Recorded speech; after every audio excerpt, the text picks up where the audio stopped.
안녕하세요. 중맘 리딩클럽에서 운영하는 중맘 낭독 정원을 시작하겠습니다. 저는 중맘 리딩클럽 부방장 우수진이고요. 오늘 88회차입니다. 오늘은 그림책 읽기, 나무의 시간이라고 하는 그림책 갖고 시작해 볼 건데요. 오늘 읽어주실 분은 투썸, 표상아 선생님이십니다. 오늘 투썸님의 목소리로 한번 차분하게 나무에 대해서 생각해 보는 시간을 가져보겠습니다. 투썸님 준비해 주세요. 나무의 시간. 바람이 속삭였다. 너는 천년을 사는 나무란다. 천년. 얼마나 긴 시간일까? 나무는 그저 봄, 여름, 가을, 겨울을 알 뿐이다.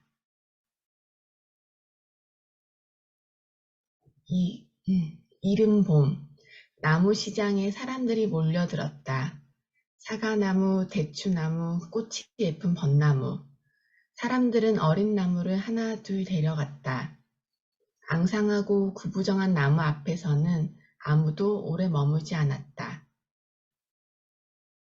나무의 시간. 신선한 흙과 뿌리를 흠뻑 적시는 물. 꽁꽁 묶여있던 뿌리가 옴지락거렸다. 드디어 나무도 자리를 잡았다. 컹컹컹컹. 깊은 어둠 속에서 개 짖는 소리가 요란했다. 차가운 바람에 가지가 으스스 떨리자 나무는 더 단단히 뿌리를 내렸다. 깊은 봄. 연두빛 이파리들이 반짝이고 흙냄새가 고소했다. 새들은 떠들썩하게 날아다니고 닭들은 땅을 콕콕 파헤쳤다. 소리 없이 눈 내리던 날, 겨울은 봄을 잊은 듯 온 세상을 하얗게 덮었다. 나무는 이제 두렵지 않았다. 겨울이 지나면 봄이 온다는 걸 알기에. 나무는 다시 긴 겨울잠이 든다. 달빛이 나무에게 물었다. 너는 누구니? 나무가 대답했다. 별과 구름, 해와 달, 그리고 바람과 함께 춤추는 나는 나무입니다. 강아지는 꼬리를 치켜들고 하얀 나비는 반짝거린다. 안녕 느티야? 민들레가 반갑게 인사한다.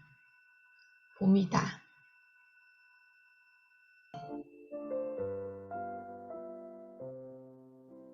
사랑을 넓게 더 넓게 바다처럼, 기도를 깊게 더 깊게 산처럼, 말씨를 곱게 더 곱게 꽃처럼. 넓은 사랑을 꿈꾸게 하는 나무. 한창 화려했던 봄의 꽃철이 지나고 나면 자연스럽게 나무의 잎사귀들의 눈길이 가곤 했습니다. 서로 다른 모양의 잎사귀들이 큰 수도원에서 서로 다른 모습으로 함께 살아가는 우리 수녀님들의 얼굴을 떠오르게 만든 순간들도 있었습니다. 어느 날은 식물 도감을 들고 나가 나무들의 잎사귀, 뿌리, 줄기, 껍질의 종류와 이름들을 비교하는 즐거운 공부도 해보았지요. 지금 제가 사는 수녀원 성당 앞에는 30년 된 느티나무가 한 그루 있는데 이 나무를 통해서 사계절의 변화를 제일 먼저 실감하곤 합니다. 느티나무를 보면 언제나 고향에 온 것처럼 행복합니다. 마음이 순해지고 밝아지고 넉넉해집니다. 이 따뜻한 느낌 그대로 세상 사람 모두를 친구나 가족으로 받아들일 수 있을 것 같은 넓은 사랑을 꿈꾸게 됩니다. 느티나무처럼 고요히 마음을 모으고 느티나무 아래서 기도하던 어느 날, 평소에 친한 친구가 일러주듯 넌지시 말을 건네던 나무의 속삭임을 그대로 받아 적었지요. 이야,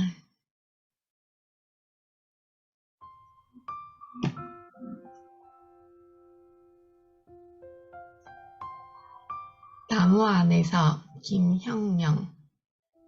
산에 오르다 오르다 숨이 차거든 나무에 기대어 쉬었다 가자. 하늘에 매단 구름 바람 불어 흔들리거든 나무에 안겨 쉬었다 가자. 벚나무를 안으면 마음속은 어느새 벚꽃동산. 참나무를 안으면 몸속엔 주렁주렁 도토리가 열리고 소나무를 안으면 관들이 우우 일어나 제 몸 태어 캄캄한 길 밝히니 정녕 나무는 내가 아는 게 아니라 나무가 나를 제 몸같이 안아주나니. 산에 오르다 숨이 차거든 나무에 기대어 나무와 함께 나무 안에서 나무와 하나 되어 쉬었다 가자. 마음이 흔들릴 때 김형령. 천년을 산 나무에 님은 머무시고 거기 맺힌 열매에도 그 열매의 씨앗에도 그 씨앗이 썩어 움트는 새싹에도 님은 머무시니 나무는 신이 나서 흔들리는 거라. 바람 한 장 없이도 흔들리는 거라. 때로 내가 마음이 약해져서 온갖 유혹에 흔들릴 때는 하늘에서 들려오는 소리 그래 그래 흔들리거라. 내가 내 안에 머물고 내가 내 안에 머무니 많이는 흔들리지 말고 뿌리 깊은 나무처럼만 흔들리거라. 그것도 잠시만 흔들리거라. 아, 춥선님 감사합니다. 봄날에 올라오는 새싹처럼 굉장히 간지런하게 그리고 부드럽게 읽혔습니다. 너무 감사하고요. 중간중간에 되게 순발력 있게 재치 있게 파악하시고 대응해 주셔서 감사합니다. 오늘 나무와 관련된 좋은 영상이 있어서 함께 보시고 좋았던 영상이었고요. 그 다음에 식물학자가 정말 수필, 에세이스트라는 생각이 좀 들었습니다. 굉장히 스며들게 그리고 지혜와 지식을 그냥 자랑하지 않고 그냥 녹여서 내는 그런 삶의 철학이 있는 분들이었던 것 같습니다. 이유미의 스모건 원장님의 이 이야기가 클래스가 유튜브에 가면 있거든요. 한번 보시면 나무 앞에서 되게 겸손해지는 그런 느낌을 받을 것 같습니다. 오늘 제가 말씀드릴 거 간단하게 넘어갈 건데요. 제가 오늘 말씀드릴 것 중에 키워드가 틈, 그늘, 크라운 사이니스, 실현, 휴식, 곁, 고요, 버림, 버팀 이런 단어들입니다. 이 단어들을 담아서 짧게 말씀드리고 저희 향후에 중맘 낭독 정원이 좀 바뀌거든요. 그 부분에 대해서 좀 말씀드리려고 합니다. 아까 이유미 세종 수목원 원장님께서 얘기하셨지만 크라운 사이니스 저도 처음 알았는데요. 저도 나무 이렇게 숲속을 보다 보면 이렇게 길이 나져 있는데 이거 왜 그럴까라는 생각이 들었고 왜 이렇게 딱 붙어 있지 않지라는 생각을 했는데 이게 서로 그 일정한 경계를 두고 공생하기 위해서 햇볕을 골고루 나눠 가지려고 하는 나무의 지혜에서 나왔다는 얘기가 있습니다. 그래서 이렇게 보시면 이렇게 말레이시아의 수목원에서도 이렇게 나무의 샤이니스를 볼 수 있는데 크라운 샤이니스 요거는 왜 그럴까? 아무리 식물학자가 생각해봐도 이유는 잘 모른다고 합니다. 특이한 간격이 생기는 현상인데 여기에 느티나무, 소나무, 단풍나무, 참나무 되게 크게 길쭉길쭉하게 뻗어가는 그런 나무들 사이에서 많이 보인다고 합니다. 근데 정확한 원인은 모르지만 이게 아마 서로 경쟁해서 뭐 태양이나 물, 영양소를 서로 이렇게 경쟁적으로 섭취하다 보면 서로 죽을 수 있으니까 공존의 전략으로 취한다는 얘기가 있고 또 하나는 같이 붙어 있으면 해충이나 질병을 걸렸을 때 서로 다 같이 죽을 수 있으니까 그래서 떨어져서 큰다는 얘기도 있고요. 그래서 여기에 자연세계의 법작성과 아름다움을 상기시키면서 우리가 여기서는 공유, 공존, 생존에 대한 얘기를 한 번 더 배워볼 필요가 있다고 얘기합니다. 고 김수환 추기경이 어떤 책의 추천사를 썼는데요. 좋아서 갖고 왔습니다. 사람들 곁에는 나무가 있었습니다. 제가 어린 시절만 해도 사람들 곁에는 나무가 있었습니다. 그 나무들은 각박했던 우리 삶에 작은 위안을 주었습니다. 한여름 찌는 듯한 무더위에 커다란 정자나무 아래서 땀을 식히던 기억. 뜰 앞에 있는 대추나무를 매일 올려다보면서 언제 열매가 열릴까 기다리던 기억이 아직도 생생합니다. 생각해보면 나무는 우리 삶의 작은 쉼터가 아니었나 싶습니다. 힘들고 괴로울 때 머리를 기대어 울기도 하고 지친 몸을 누이고 숨 돌리던 그런 쉼터 말입니다. 그러나 산과 들이 깎여나가고 그 위에 도시가 들어서면서 어느 순간 우리는 우리에게 녹색빛 여유로움을 주던 나무들을 잊어가며 살고 있습니다. 우리 주변에 있는 나무와 친구하면서 또한 나무가 살아가는 모습을 통해 삶의 지혜를 얻을 수도 있을 것입니다. 무심히 지나치던 창 밖의 나무들을 새롭게 바라보는 마음의 문이 열리기를 바람하지 않습니다. 마치 오래전에 잃어버린 친구를 다시 만난 기쁨을 느낀 듯 말입니다. 아까 이유미 수목원장님이 얘기하셨듯이 내 친구를 소개한다는 말도 인상적이었고, 내가 손을 건네면 나무는 충분히 받아준다고 하는 넓은 가슴을 지닌 나무라고 표현한 게 굉장히 인상 깊었는데, 고 김수환 추기경도 그런 얘기를 하시더라고요. 삶에서 진정한 휴식이란 뭘까? 삶에서 진정한 휴식은 흔히 생각하던 놀고 먹는 게 아니고 삶에 대해 반성하고 더 큰 도약을 위해 에너지를 충전하는 거, 그게 바로 진정한 휴식이라고 합니다. 한번 조용히 눈을 감고 자신에게 물어보라고 합니다. 지금 내게 가장 필요한 게 무엇인지. 근데 이 휴식에 대한 의미를 가장 누구보다 잘 알려주는 게 나무라고 합니다. 나무는 오늘도 나에게 조용히 가르쳐 준다고 합니다. 휴식은 다른 모든 것을 포기하고서라도 얻어야 할 삶의 중요한 자양분임을, 버려야만 더 큰 것을 얻는다는 것. 나무라가 그렇다고 합니다. 이른 봄부터 여름까지 나무는 정성 들여 새순을 올리고 잎을 만들어내고, 한여름의 나무를 보면 그간의 노력을 알 수 있다고 합니다. 위에서 내려다보면 겹치는 부분 하나 없이 모든 이파리들이 정교하게 제 위치를 찾아 그 본연의 녹색 빛을 뽐내고 있다고 합니다. 그런데 그렇게 애쓰게 만들어낸 잎들을 겨울이 오기 전에 다 모지게 끊어버린다고 합니다. 가을이 깊어가면 언제 그랬나듯이 순식간에 영양분을 걷어들인 다음에 다 똘겨층을 만들어서 후두둑 이파리를 떨궈버린다고 합니다. 이렇듯 우리도 삶에서 버려야 할 것은 과감하게 버리는 것이 진정한 휴식을 얻어가는 데 있어서 중요하다는 얘기를 하고 있습니다. 이게 나는 나무처럼 살고 싶다. 우리나라 나무의사로 유명한 우종현 선생님의 책에서 갖고 왔습니다. 나무는 고통을 감내한다고 합니다. 찬바람이 불기 시작하면 사람도 견디기 힘들지만 나무는 더 그렇다고 합니다. 가을에는 햇빛이 여름에 비해 턱없이 부족하고 뿌리를 통해 공급받는 수분의 양도 절반 이하로 줄어들기 때문에 다음 해를 기약하기 위해서는 그동안 모은 에너지를 조금씩 쓰면서 이 추운 계절을 견뎌내야 된다고 합니다. 근데 그러기 위해서는 수분 증산시키는 잎들을 모지게 떨어뜨리는 것밖에 방법이 없다고 합니다. 나무가 살기 위해서는 나뭇잎을 떨궈야 한다고 합니다. 그래야 새 봄을 맞이할 수 있다고 합니다. 우리가 늦가을에 보는 그 현양색색의 아름다운 낙엽, 연인들은 낙엽이 쌓인 길에서 사랑을 속상이고 어린아이들은 그 위를 뒹굴며 까르르 웃어대지만 사실 나무는 안타까운 포기 후에 흘리는 눈물과 같다고 합니다. 그렇게 온몸의 잎들을 떨군 뒤에 나무는 매서운 바람이 부는 겨울을 보내지만 안 상한 알몸으로 견딘다고 합니다. 마음껏 햇볕도 받고 물도 제양껏 끌어올려 더 큰 나무가 될 봄을 참고 기다린다는 것입니다. 겨울나기를 하는 셈이죠. 나무는 그렇게 제사를 깎아내는 고통을 감내하면서 잎들에 대한 미련을 주지 않습니다. 아무런 회의 없이 가감히 잎들을 내친다고 합니다. 과거에 대한 후회도 없는 것 같습니다. 생각해보면 인간이란 존재는 나무와 견주어 볼 때 버리는 것을 참 못한다고 생각한다고 합니다. 빈손으로 왔다가 빈손으로 가는 것이 인생살이라는데 이상하게 사람들은 한번 손에 쥔 것은 절대로 놓을 줄 모른다고 합니다.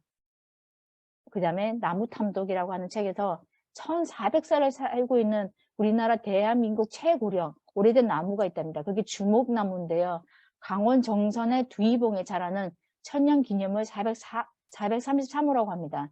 이게 나이가 1400살이라고 하면 계백 장군과 김윤신 장군하고 동갑내기라고 합니다. 산속의 자연 상태로 자랐기 때문에 나무에 얽힌 전설은 없지만 비교적 정확하게 측정한 생물학적 나이가 433년이라고 합니다. 여기에 주목은 흔히 우리가 살아천년, 주거천연이라고 하는 네이밍이 붙어 있는데요. 이게 실증 자료가 있다고 합니다. 일제강점기에 평양 일대에서 발견된 2000년 전 낙랑 고분의 일부 관제의 재질이 주목이었고 우칠이 되어 있긴 했지만 원래 형상 그대로 유지되고 있을 만큼 완벽하게 보존되어 있다고 합니다. 그래서 죽어서 천년, 살아서 천년이라고 하는 말이 맞다고 합니다. 이게 주목나무, 우리나라 최고령 나무라고 합니다. 보통 나무와 관련돼서 또 한 가지 얘기하는 게 있는데 어떤 이 나무 의사가 얘기하는데 완벽의 추구에 대해서 굉장히 우리가 많이 길들여져 있는 강요된 사회에 살고 있다고 합니다. 그래서 자기도 흥길 없는 나무 의사가 되려고 싶어서 굉장히 나무 하나라도 더 살리려고 애썼고 살리지 못하면 속상했는데 어느 순간 나무를 계속 살리고 죽고 하는 거 보면서 자기는 새롭게 깨달은 게 있다고 합니다. 모든 나무들을 완벽하게 낫게 해주겠다는 욕심을 버렸다고 합니다. 대신 나무가 살아있는 동안 조금 더 편안하게 삶을 누리도록 돕는 일에 집중하기 시작했다고 합니다. 거기에는 생명을 다한 나무들을 잘 보내는 일도 포함되었다고 합니다. 꼭 사람 보내는 사람들 같습니다. 괴롭게 수명을 연장시키느니 아름다운 상태에서 죽음을 맞게 하는 것도 나무 의사의 할 일이라고 생각하게 됐다고 합니다. 아마 그때부터였던 것 같다고 합니다.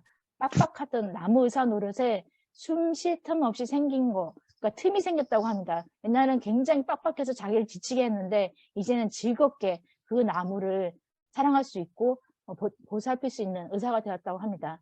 숲이 새 생명을 품을 수 있는 희망의 땅으로 거듭나려면 틈이 필요하다고 합니다. 여러분에게도 그 틈이 있는지 한번 묻고 있습니다. 그리고 나무를 좀 안다는 사람들은 보통 이렇게 주엽나무 하면 줄기 전체를 돋고 있는 가지를 떠오르는데요. 원래 모양새가 그런가 하겠지만 그게 아니라 이 무성한 가지들은 사람들이나 초식동물로부터 위험을 느끼기 때문에 생겨난 거라고 합니다. 날카로운 가지들이 가지를 치듯 사방으로 뻗어 있는데 이게 끊임없이 두려움에 떨면서 외부로부터 자기를 지키기 위한 자구책이라고 합니다. 혹시 길 가다가 가시가 많은 나무를 보거든, 주엽나무를 보거든, 아, 얘가 그렇게 해서 지금 잘하고 있구나라고 생각하시면 된답니다. 이게 그 주엽나무의 가시입니다. 한 가지 나무 책을 보다 보니까 공통적으로 저자들이 얘기하는 게 있더라고요. 오래 바라보라고. 어떤 것을 알고자 한다면, 정말로 그것을 알려고 한다면 오랫동안 바라보아야 한다. 초록을 보면서 이 숲에서는 봄을 보았다라고 말하는 것은 충분하지 않다. 네가 바라보는 그것이 되어야 한다. 양치식물 잎사귀의 까실한 솜털과 꼬불거리는 검은 줄기가 되어야 하고 잎사귀들 사이의 작은 고요 속으로 들어갈 수 있어야 한다.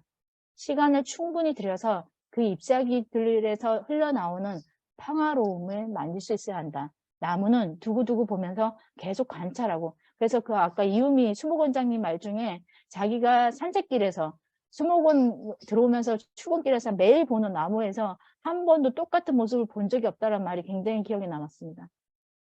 그래서 여기 보시면 이게 죽은 나무가 아니라 이 이끼도 미세먼지와 이산화탄소를 줄여주는 역할을 하기 때문에 이렇게 도포되어 있다고 합니다.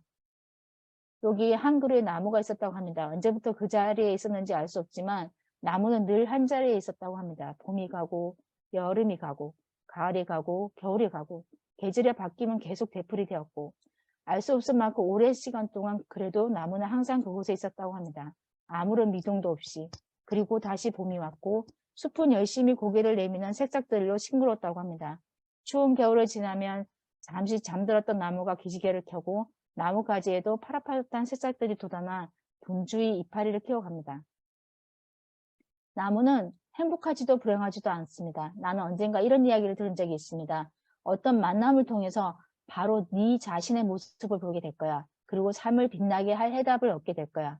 그 말은 언제 누구로부터 들었는지 기억이 나진 않습니다. 그저 언젠가 분명 그런 이야기를 들었던 것 같아 하고 어렴풋이 기억할 뿐입니다. 이상하게도 그 말이 기억에서 지워지지 않습니다. 이해할 수 없는 말이기 때문일까?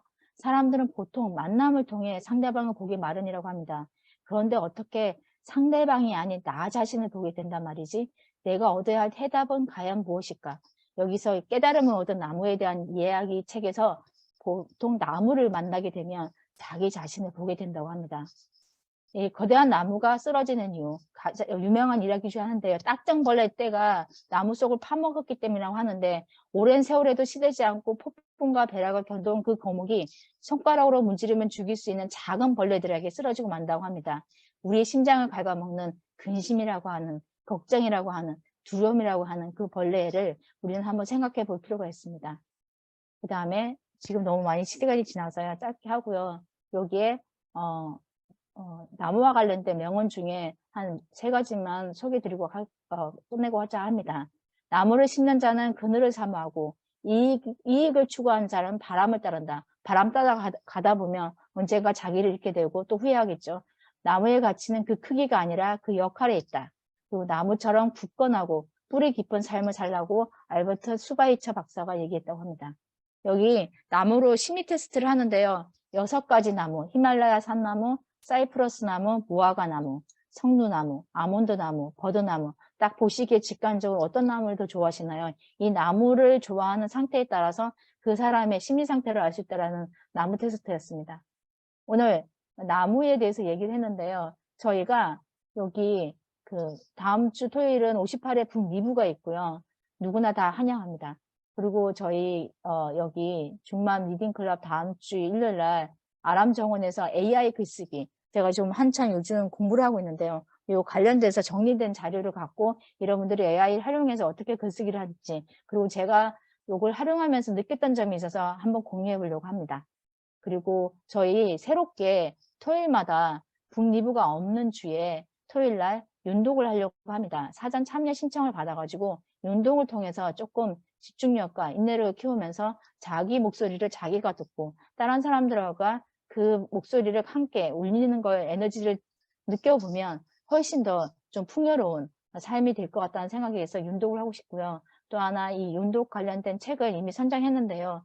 요거 진행하는 과정에서 조금 더 진전되면 저희는 이제 필사, 그 다음에 그 필사를 통해서 또 글을 쓰는 걸로 진화해 나갈 예정입니다.